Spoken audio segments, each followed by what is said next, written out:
ಕಲಬುರಗಿ ಮಹಾನಗರ ಪಾಲಿಕೆ ಮೇಯರ್ ಪಟ್ಟಕ್ಕೆ ಫೈಟ್ ಈಗಲಿಂದಲೇ ಶುರುವಾಗ್ತಾ ಇದೆ, ತಯಾರಿಗಳು ಕೂಡ ಆಗ್ತಾ ಇದೆ. ಸೊ ಹಾಗಾಗಿ ಯಾವ ಪಕ್ಷಕ್ಕೆ ಈ ಮೇಯರ್ ಫೈಟ್ ಅಥವಾ ಈ ಭಾಗ್ಯ ಒಲಿದು ಬರುತ್ತೆ ಅನ್ನೋದರ ಕುರಿತ ಬ್ರೇಕಿಂಗ್ ಅಪ್ಡೇಟ್ ಬರ್ತಾ ಇದೆ, ಬನ್ನಿ ನೋಡ್ತಾ ಹೋಗೋಣ.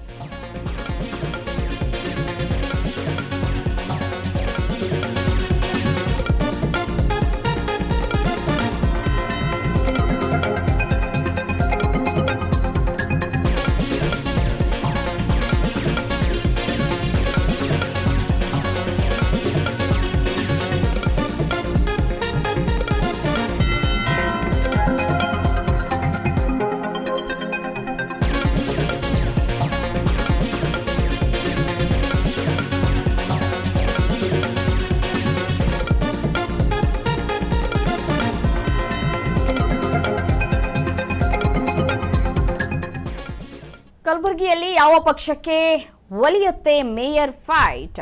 ಎಐಸಿಸಿ ಅಧ್ಯಕ್ಷ ಮಲ್ಲಿಕಾರ್ಜುನ ಖರ್ಗೆ ತವರು ಜಿಲ್ಲೆಯಲ್ಲಿ ಬಿಜೆಪಿ ಕಮಾಲ್ ಮಾಡುತ್ತಾ? ಖರ್ಗೆ ತವರಲ್ಲಿ ಮೇಯರ್ ಗಾದಿ ಹಿಡಿಯೋದಕ್ಕೆ ಬಿಜೆಪಿ ಯಾವ ರೀತಿಯಾದಂತಹ ಪ್ಲಾನ್ ಅನ್ನ ಮಾಡಿಕೊಂಡಿದೆ? ಆಗಸ್ಟ್ 29ಕ್ಕೆ ಕಲಬುರಗಿ ಪಾಲಿಕೆ ಮೇಯರ್ ಚುನಾವಣೆ ನಡೀಲಿಕ್ಕಿದೆ. 24ನೇ ಮೇಯರ್ ಆಯ್ಕೆಗೆ ರಾಜಕೀಯ ಲೆಕ್ಕಾಚಾರಗಳು ಜೋರಾಗಿಯೇ ಇದೆ. ಮೇಯರ್ ಪಟ್ಟಕ್ಕಾಗಿ ಬಿಜೆಪಿ ಮತ್ತೆ ಜೆಡಿಎಸ್ನಿಂದಲೂ ಕೂಡ ತಂತ್ರ ಎಣೆಯುವಂತಹ ಕೆಲಸಗಳು ಕೂಡ ಆಗ್ತಾ ಇದೆ. ಸೊ ಹಾಗಾಗಿ ಯಾವ ಪಕ್ಷಕ್ಕೆ ಮೇಯರ್ ಪಟ್ಟ ಒಲಿದು ಬರುತ್ತೆ ಅನ್ನುವಂತಹ ಕುತೂಹಲಗಳು ಕೂಡ ಹೆಚ್ಚಾಗ್ತಾ ಇದೆ. ಆಗಸ್ಟ್ 29ಕ್ಕೆ ಪಾಲಿಕೆ ಮೇಯರ್ ಚುನಾವಣೆ ನಡೀಲಿಕ್ಕಿದೆ. ಸೊ ಹಾಗಾಗಿ ಈಗಲಿಂದಲೇ ಒಂದಷ್ಟು ತಯಾರಿಗಳನ್ನು ಕೂಡ ಮಾಡಿಕೊಳ್ಳಲಾಗ್ತಾ ಇದೆ. ಜೆಡಿಎಸ್ನಿಂದಲೂ ಕೂಡ ತಂತ್ರವನ್ನ ಎಣೆಯುವಂತಹ ಕೆಲಸಗಳಾಗ್ತಾ ಇದೆ. ಸೊ ಮತ್ತಷ್ಟು ಅಪ್ಡೇಟ್ಸ್ ಬರ್ತಾ ಇದೆ ಇದೇ ವಿಚಾರಕ್ಕೆ ಸಂಬಂಧಪಟ್ಟಂತೆ, ಬನ್ನಿ ನೋಡ್ತಾ ಹೋಗೋಣ. ಕಲಬುರಗಿ ಮೇಯರ್ ಸ್ಥಾನ ಅಲ್ಪಸಂಖ್ಯಾತರಿಗೆ ಮೀಸಲು ಇಡಲಾಗಿದೆ. ಕಾಂಗ್ರೆಸ್ನಲ್ಲೇ ಮೇಯರ್ ಪಟ್ಟಕ್ಕಾಗಿ ತೀವ್ರ ಪೈಪೋಟಿಗಳು ಕೂಡ ನಡೀತಾ ಇದೆ. ಮೂವರ ಮಹಾನಗರ ಪಾಲಿಕೆ ಸದಸ್ಯರ ಮಧ್ಯೆ ಬಿಗ್ ಫೈಟ್ ಏರ್ಪಟ್ಟಿದೆ.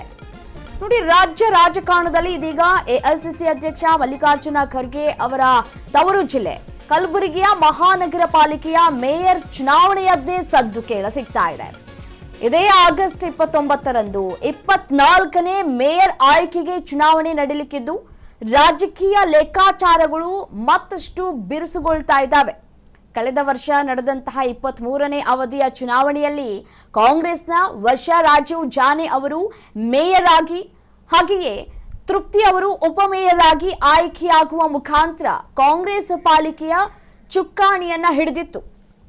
ಇದೀಗ ಅಲ್ಪಸಂಖ್ಯಾತರಿಗೆ ಮೀಸಲಾಗಿರುವಂತಹ ಈ ಬಾರಿಯ ಮೇಯರ್ ಸ್ಥಾನವನ್ನ ಹೇಗಾದ್ರೂ ಮಾಡಿ ಉಳಿಸಿಕೊಳ್ಳೋದಕ್ಕೆ ಕಾಂಗ್ರೆಸ್ ಪಾಲಿಕೆ ಪ್ರತಿಷ್ಠೆಯ ಪ್ರಶ್ನೆಯಾಗಿ ಕೂಡ ಪರಿಗಣಿಸ್ತಾ ಇದೆ. ಸೊ ಈ ಕಾರಣಕ್ಕಾಗಿಯೇ ಸದ್ಯಕ್ಕೆ ಆಡಳಿತಾರೂಢ ಕಾಂಗ್ರೆಸ್ ಪಾಳ್ಯದಲ್ಲಿ ಈ ಮೇಯರ್ ಪಟ್ಟಕ್ಕಾಗಿ ತೀವ್ರ ಪೈಪೋಟಿಗಳು ಕೂಡ ಏರ್ಪಡ್ತಾ ಇದೆ.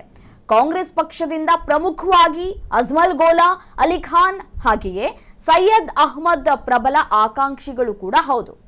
ಈ ಮೂವರು ಪಾಲಿಕೆ ಸದಸ್ಯರ ನಡುವೆ ಮೇಯರ್ ಗಾದಿಗೆಗಾಗಿ ಬಿಗ್ ಫೈಟ್ ಕೂಡ ಆಗ್ತಾ ಇದೆ.